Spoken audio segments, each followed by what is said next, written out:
This is a reading of Modes of Thought by Alfred North Whitehead, published in 1938. Part 1, Creative Impulse. Lecture 1, Importance.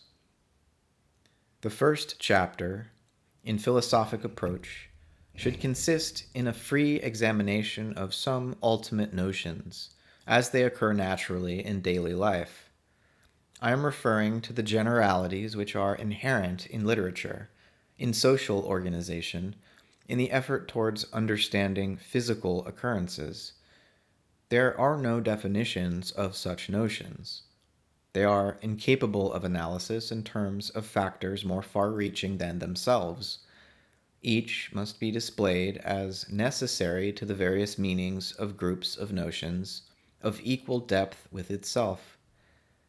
In discussion of such a group, any one of its members might, with slight adjustment of language, have been chosen as the central figure. In this lecture, the notion of importance has been taken as central, so that the discussion of a variety of topics comes back time and again to this idea. In this whole set of lectures, my aim is to examine some of those general characterizations of our experience which are presupposed in the directed activities of mankind. There will be no attempt to frame a systematic philosophy.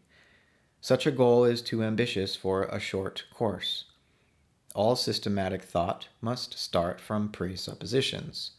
Also, as mentioned above, the discussion will incidentally employ more basic notions than are expressed in its explicit aim. The verbal expositions of such data must be trimmed and dressed and put in order during any process of systematization. In all systematic thought, there is a tinge of pedantry. There is a putting aside of notions, of experiences, and of suggestions, with the prim excuse that of course we are not thinking of such things. System is important. It is necessary for the handling, for the utilization, and for the criticism of the thoughts which throng into our experience. But before the work of systematization commences, there is a previous task, a very necessary task if we are to avoid the narrowness inherent in all finite systems. Today, even logic itself is struggling with the discovery embodied in a formal proof that every finite set of premises must indicate notions which are excluded from its direct purview. Philosophy can exclude nothing. Thus, it should never start from systematization. Its primary stage can be termed assemblage. Such a process is, of course, unending. All that can be achieved is the emphasis on a few large-scale notions, together with attention to the variety of other ideas which arise in the display of those chosen for primary emphasis. Systematic philosophy is a subject of study for specialists. On the other hand, the philosophic process of assemblage should have received some attention from every educated mind in its escape from its own specialism. In Western literature there are 4 great thinkers, whose services to civilized thought rest largely upon their achievements in philosophical assemblage, though each of them made important contributions to the structure of philosophic system. These men are Plato, Aristotle, Leibniz, and William James. Plato grasped the importance of mathematical system, but his chief fame rests upon the wealth of profound suggestions scattered throughout his dialogues, suggestions half smothered by the archaic misconceptions of the age in which he lived. Aristotle systematized as he assembled. He inherited from Plato, imposing his own systematic structures. Leibniz inherited 2,000 years of thought. He really did inherit more of the varied thoughts of his predecessors than any man before or since. His interests ranged from mathematics to divinity, and from divinity to political philosophy, and from political philosophy to physical science. These interests were backed by profound learning. There is a book to be written, and its title should be The Mind of Leibniz. Finally, there is William James, essentially a modern man. His mind was adequately based upon the learning of the past, but the essence of his greatness was his marvelous sensitivity to the ideas of the present. He knew the world in which he lived, by travel, by personal relations with its leading men, by the variety of his own studies. He systematized, but above all, he assembled. His intellectual life was one protest against the dismissal of experience in the interest of system. He had discovered intuitively the great truth which modern logic is now wrestling, with which modern logic is now wrestling. This prefatory discussion has been concerned with the two aspects of philosophy. Systematization is the criticism of generality by methods derived from the specialism of science. It presupposes a closed group of primary ideas. In another aspect, philosophy is the entertainment of notions of large, adequate generality. Such a habit of mind is the very essence of civilization. It is civilization. The hermit thrush and the nightingale can produce sound of the utmost beauty, but they are not civilized beings. They lack ideas of adequate generality respecting their own actions and the world around them. Without doubt, the higher animals entertain notions, hopes, and fears, and yet they lack civilization by reason of the deficient generality of their mental functionings. Their love, their devotion, their beauty of performance rightly claim our love and our tenderness in return. Civilization is more than all these, and in moral worth it can be less than all these. Civilized beings are those who survey the world with some large generality of understanding. There are two contrasted ideas which seem inevitably to underlie all width of experience. One of them is the notion of importance, the sense of importance, the presupposition of importance. The other is the notion of matter of fact. There is no escape from sheer matter of fact. It is the basis of importance, and importance is important because of the inescapable character of matter of fact. We concentrate by reason of a sense of importance, and when we concentrate, we attend to matter of fact. Those people who, in a hard-headed way, confine their attention to matter of fact do so by reason of their sense of the importance of such an attitude. The two notions are antithetical and require each other. One characteristic of the primary mode of conscious experience is its fusion of a large generality with an insistent particularity. There is a lack of precise analysis in the characterization of the particularities of experience. It is not true that the characterization of individual experience by qualitative notions commences with any detailed analysis of such quality. The basis of our primary consciousness of quality is a large generality. For example, characteristic modes of thought, as we first recall ourselves to civilized experience, are, quote, "This is important," quote, "That is difficult," quote, "This is lovely." In such ways of thinking, there is an insistent particularity symbolized above by the words this and that, and there is a large, vague characterization indicative of some form of excitement arising from the particular fact in the world without. This vagueness is the despair of cultivated people, for the generality, when stated, is too obvious to be worth mentioning, and yet it is always there, just on the edge of consciousness. But good literature avoids the large philosophic generality which the quality exhibits. It fastens upon the accidental precision which inevitably clothes the qualitative generality. Literature is a curious mixture of tacitly presupposing analysis and conversely of returning to emphasize explicitly the fundamental emotional importance of our naive general intuitions. Language is always relapsing into the generality of this intermediate stage between animal habit and learned precision. It is always degenerating into philosophic generality under the guise of words capable of more precise use. Such a lapse is uneducated because it expresses the obvious, and yet it is philosophic because the obvious embodies the permanent importance of variable detail.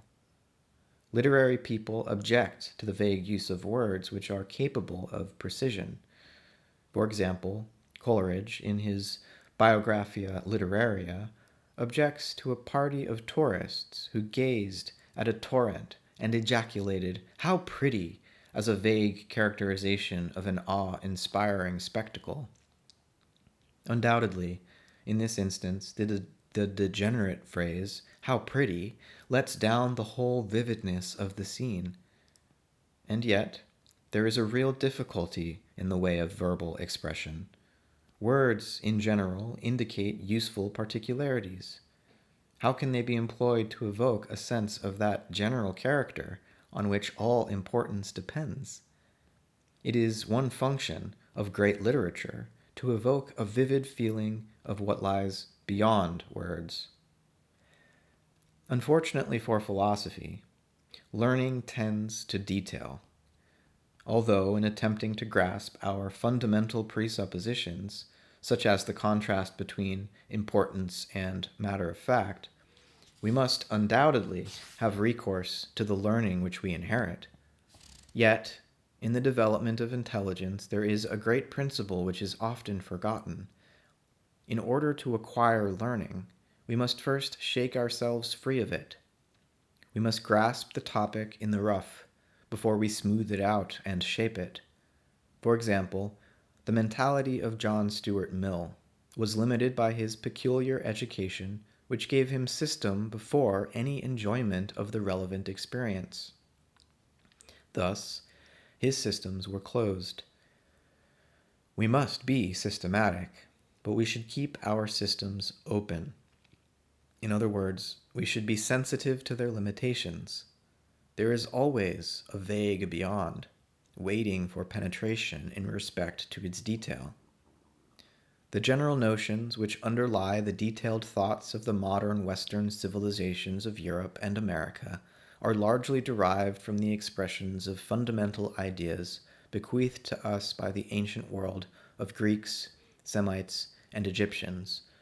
All three sources emphasize the matter-of-fact world around us, but their emphasis of importance, as we have inherited from them, differs. From the Greeks, our inheritance has been primarily aesthetic and logical. From the Semites, it has been moral and religious. From the Egyptians, it has been practical. The Greeks bequeathed enjoyment, the Semites, worship, the Egyptians, practical observation.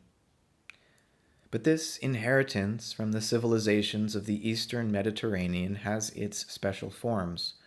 Our notion of importance as a general factor in the universe has been restricted to these forms. It is the first task of modern philosophy to conceive of importance and matter of fact in some disengagement from the mentalities of the ancient world. Matter of fact is the notion of mere existence. But when we seek to grasp this notion, it distinguishes itself from the subordinate notions of various types of existence. For example, fanciful or actual existences, and many other types. Thus, the notion of existence involves the notion of an environment of existences and of types of existences.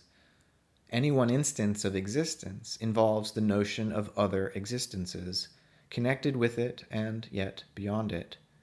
This notion of the environment introduces the notion of more and less, and of multiplicity. The notion of importance also refers to grades of importance and types of importance. Here again we reach the notion of more and less. Also, something has to be important. There is no importance in a vacuum. Thus, importance leads us back to matter of fact. But the multiplicity of matter of fact requires for a finite intellect selection in dealing with it. Now, selection requires the notion of this rather than that. Thus, intellectual freedom issues from selection, and selection requires the notion of relative importance in order to give it meaning.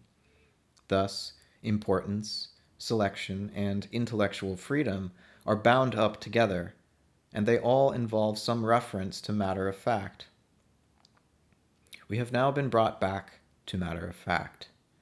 Let us again consider it for a while. The environment surpasses us in every physical dimension. Thus, matter of fact is tinged with the notion of a compulsive determinism. The earth rotates, and we move with it, experiencing the routine of day and night as a prime necessity in our lives. The first Roman to mention the report of the midnight sun disbelieved it. He was an educated man, well aware of the necessities of nature. In this way, the necessities of nature can be exaggerated, but all the same, in some sense or other, they are there. In the same way, the freedom presupposed in the notion of selection is there, in some sense or other. Here we find an example of the value of a systematic philosophy, for we have either to explain the diverse senses in which freedom and necessity can coexist, or we have to explain away one or the other of the most obvious presuppositions of our daily thoughts. Let us set these two topics of matter of fact and of importance in another light. The notion of mere matter of fact is the emergence into thought of the habit of mere existence to coordinate itself with the necessities of external activity. It is the recognition of the goings-on of nature in which we, and all things of all types, are immersed. It has its origin in the thought of ourselves as process immersed in process beyond ourselves. This grasp of factuality is one extreme of thought. Namely, it is the concept of mere agitation of things agitated. This is the ideal of physical science, and it is the hidden ideal of those who insist upon the exclusive importance of objectivity. The notion of importance is equally dominant in civilized thought. It can be inadequately defined as interest involving that intensity of individual feeling which leads to publicity of expression. We are here trenching upon the topic of the next lecture. This definition is inadequate because there are two aspects to importance, one based on the unity of the universe, and the other on the individuality of the details. The word interest suggests the latter aspect. The word importance leans toward the former. In some sense or other, interest always modifies expression. Thus, for the sake of reminding ourselves of this aspect of importance, the word interest will occasionally be used as a synonym. But importance is a fundamental notion, not to be fully explained by any reference to a finite number of other factors. As an explicit thought, it is somewhat at odds with the concept of fact. A sound technological procedure is to analyze the facts in disregard of any subjective judgment as to their relative interest. And yet, the notion of importance is like nature itself. Expel it with a pitchfork, and it ever returns. The most ardent upholders of objectivity in scientific thought insist upon its importance. In truth, to uphold a doctrine is itself such an insistence. Apart from a feeling of interest, you would merely notice the doctrine and not uphold it. The zeal for truth presupposes interest. Also, sustained observation presupposes the notion. For concentrated attention means disregard of irrelevancies, and such disregard can only be sustained by some sense of importance. Thus, the sense of importance or interest is embedded in the very being of animal experience. As it sinks in dominance, experience trivializes and verges toward nothingness. The notion of a mere fact is the triumph of the abstractive intellect. It has entered into the explicit thought of no baby and of no animal. Babies and animals are concerned with their wants as projected against the general environment.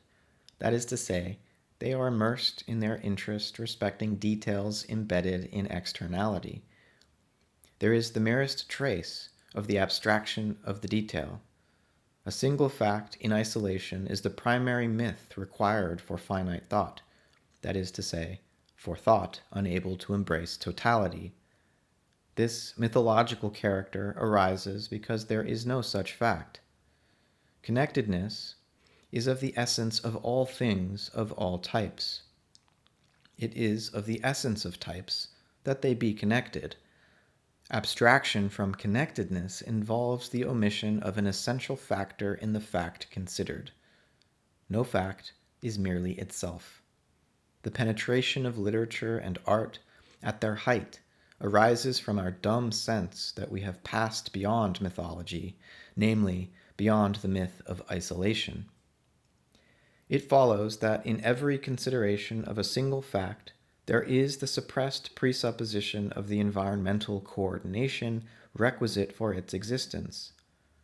This environment, thus coordinated, is the whole universe in its perspective to that fact. But perspective is gradation of relevance. That is to say, it is gradation of importance. Feeling is the agent which reduces the universe to its perspective for fact.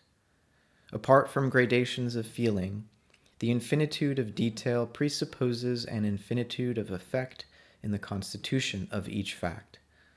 And that is all that is to be said when we omit feeling. But we feel differently about these effects, and thus reduce them to a perspective. To be negligible means to be negligible for some coordination of feeling. Thus, perspective is the outcome of feeling, and feeling is graded by the sense of interest as to the variety of its differentiations. In this way, the finite intellect deals with the myth of finite facts. There can be no objection to this procedure, provided that we remember what we are doing. We are presupposing an environment which, in its totality, we are unable to define. For example, science is always wrong so far as it neglects this limitation. The conjunction of premises, from which logic proceeds, presupposes that no difficulty will arise from the conjunction of the various unexpressed presuppositions involved in these premises. Both in science and in logic, you have only to develop your argument sufficiently, and sooner or later you are bound to arrive at a contradiction, either internally within the argument or externally in its reference to fact. Judging from the history of European science, about 3,000 or 4,000 years of continuous thought by a sufficient number of able people suffice to uncover some contradiction latent in any logical train of thought. As to physical science, the unguarded Newtonian doctrines survived for 300 years. The span of life for modern scientific schemes is about 30 years. The father of European philosophy, in one of his many moods of thought, laid down the axiom that the deeper truths must be adumbrated by myths. Surely, the subsequent history of Western thought has amply justified his fleeting intuition. It is to be noticed that none of these logical or scientific myths is wrong. in an unqualified sense of that term. It is unguarded. Its truth is limited by unexpressed presuppositions, and as time goes on, we discover some of these limitations. The simple-minded use of the notions right or wrong is one of the chief obstacles to the progress of understanding. Thus, one characterization of importance is that it is the aspect of feeling whereby a perspective is imposed upon the universe of things felt. In our more self-conscious entertainment of the notion, we are aware of grading the effectiveness of things about us in proportion to their interest. In this way, we put aside and we direct attention, and we perform necessary functions without bestowing the emphasis of conscious attention. The two notions of importance and of perspective are closely intertwined. We may well ask whether the doctrine of perspective is not an endeavor to reduce the concept of importance to mere matter of fact devoid of intrinsic interest. Of course, such reduction is impossible, but it is true to say that perspective is the dead abstraction of mere fact from the living importance of things felt. The concrete truth is the variation of interest. The abstraction is the universe in perspective. The consequent science is the scheme of physical laws which, with unexpressed presuppositions, expresses the patterns of perspective as observed by average human beings. Importance is a generic notion which has been obscured by the overwhelming prominence of a few of its innumerable species. The terms morality, logic, religion, art, have each of them been claimed as exhausting the whole meaning of importance. Each of them denotes a subordinate species, but the genus stretches beyond any finite group of species. There are perspectives of the universe to which morality is irrelevant, to which logic is irrelevant, to which religion is irrelevant, to which art is irrelevant. By this false limitation, the activity expressing the ultimate aim infused into the process of nature has been trivialized into the guardianship of mores, or of rules of thought, or of mystic sentiment, or of aesthetic enjoyment. No one of these specializations exhausts the final unity of purpose in the world. The generic aim of process is the attainment of importance in that species and to that extent which in that instance is possible. Of course, the word importance, as in common use, has been reduced to suggest a silly little pomposity which is the extreme of trivialization of its meaning here. This is a permanent difficulty of philosophic discussion, namely, that words must be stretched beyond their common meanings in the marketplace. But notwithstanding this difficulty, philosophy must found itself upon the presuppositions and the interpretations of ordinary life. In our first approach to philosophy, learning should be banished. We should appeal to the simple-minded notions issuing from ordinary civilized social relations. I will illustrate this doctrine by an anecdote of an incident which illustrated to me the possible irrelevance of moral considerations. About 11 years ago, a young friend of mine reached her 10th birthday. I will not guarantee the precise accuracy of these figures. Anyhow, the young woman is now 21, and our friendship is still flourishing. The child's great-aunt celebrated the day by taking her to an afternoon performance of the opera Carmen, rendered in English. Also, she was allowed to select 2 companions for the treat. She chose another little girl and, I'm proud to say, myself.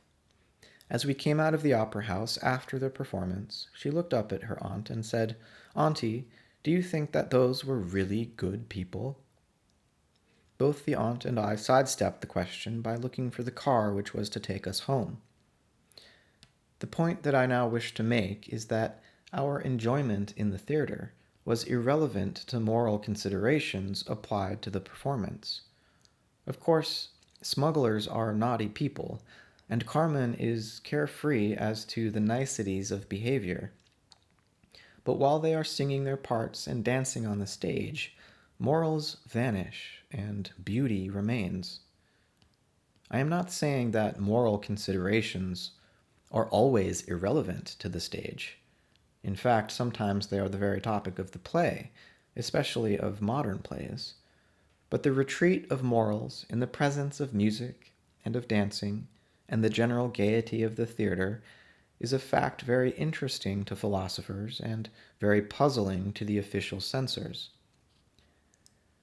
The point is that moral codes are relevant to presuppositions respecting the systematic character of the relevant universe. When the presuppositions do not apply, that special code is a vacuous statement of abstract irrelevancies. We evade this difficulty as to codes by retaining their language with alterations of meaning introduced by the social changes within centuries and millennia. Also, the inevitable imperfections of translation help in effecting the evasion. The translation has always to make sense in the epoch of the translators. The notion of the unqualified stability of particular laws of nature and of particular moral codes is a primary illusion which has vitiated much philosophy. For example, consider the application of our moral notions concerning family relations to beings such as fish, who produce hundreds, nay, thousands of eggs in 1 year. This conclusion as to moral codes must not be extended to involve the negation of any meaning to the term morality. In the same way, the notion of legality of behavior within a state evades the possibility of complete codification. The legal profession can never be superseded by automata. Morality consists in the control of process, so as to maximize importance. It is the aim at greatness of experience in the various dimensions belonging to it. This notion of the dimensions of experience and of its importance in each dimension, and of its final unity of importance, is difficult and hard to understand. But only so far as we can adumbrate it do we grasp the notion of morality. Morality is always the aim at that union of harmony, intensity, and vividness which involves the perfection of importance for that occasion. The codifications carry us beyond our own direct, immediate insights. They involve the usual judgments valid for the usual occasions in that epoch. They are useful, and indeed essential for civilization, but we only weaken their influence by exaggerating their status. For example, consider the 10 Commandments. Can we really hold that a rest day once in 7 days, as distinct from once in 6 or 8 days, is an ultimate moral law of the universe? Can we really think that no work whatever can be done on Sundays? Can we really think that the division of time into days is an absolute factor in the nature of all existence? Evidently, the commandments are to be construed with common sense. In other words, they are formulations of behaviors which, in ordinary circumstances, apart from very special reasons, it is better to adopt. There is no one behavior system belonging to the essential character of the universe as the universal moral ideal. What is universal is the spirit which should permeate any behavior system in the circumstances of its adoption. Thus, morality does not indicate what you are to do in mythological abstractions. It does concern the general ideal, which should be the justification for any particular objective. The destruction of a man, or of an insect, or of a tree, or of the Parthenon, may be moral or immoral. The 10 Commandments tell us that in the vast majority of cases such slaughter is better avoided. In these exceptional instances, we avoid the term murder. Whether we destroy or whether we preserve, our action is moral if we have by safeguarded the importance of experience so far as it depends on that concrete instance in the world's history. Great advances in thought are often the result of fortunate errors. These errors are the result of oversimplification. The advance is due to the fact that, for the moment, the excess is not relevant to the use of the simplified notions. One of the chief examples of this truth is Aristotle's analysis into genus and species and subspecies. It was one of the happiest ideas possible, and it has clarified thinking ever since. Plato's doctrine of division was an anticipation, vague and hazy. He felt its value. It did not do much good by reason of its lack of decisive clarity. Among sensible people, Aristotle's mode of analysis has been an essential feature in intellectual progress for 2,000 years. Of course, Plato was right and Aristotle was wrong.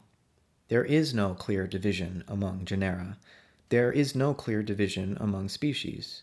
There are no clear divisions anywhere. That is to say, there are no clear divisions when you push your observations beyond the presuppositions on which they rest. It so happens, however, that we always think within limitations. As a practical question, Aristotle was right and Plato was muddled. But what neither Aristotle nor Plato adequately conceived was the necessity for investigation of the peculiar characterization of that sense of importance which is current in the thought of each age.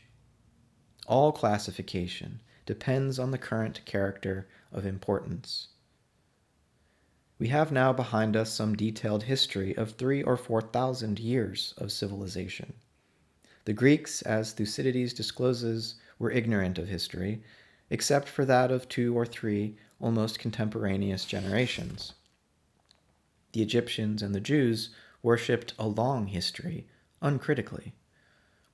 The Greeks would have criticized history if they had known anything about it. The Jews would have criticized history if they had not worshipped its records. The Egyptians would have criticized history if they had not been sensible men who confined themselves to pure history. By the same exercise of good sense, the Egyptians failed to generalize their geometrical knowledge, and thus lost their chance to become the founders of modern civilization. An excess of common sense has its disadvantages.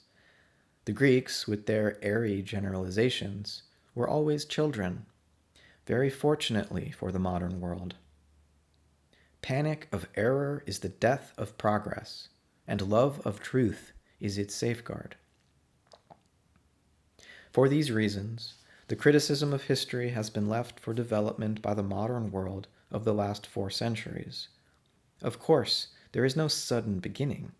Anticipations of such criticism can always be found in the older literature. Yet it remains true that modern thought is remarkable for its concentration of attention upon history. This criticism has itself passed through phases. The first emphasis was upon the authenticity of the record. Such questions as, did Plato write this dialogue?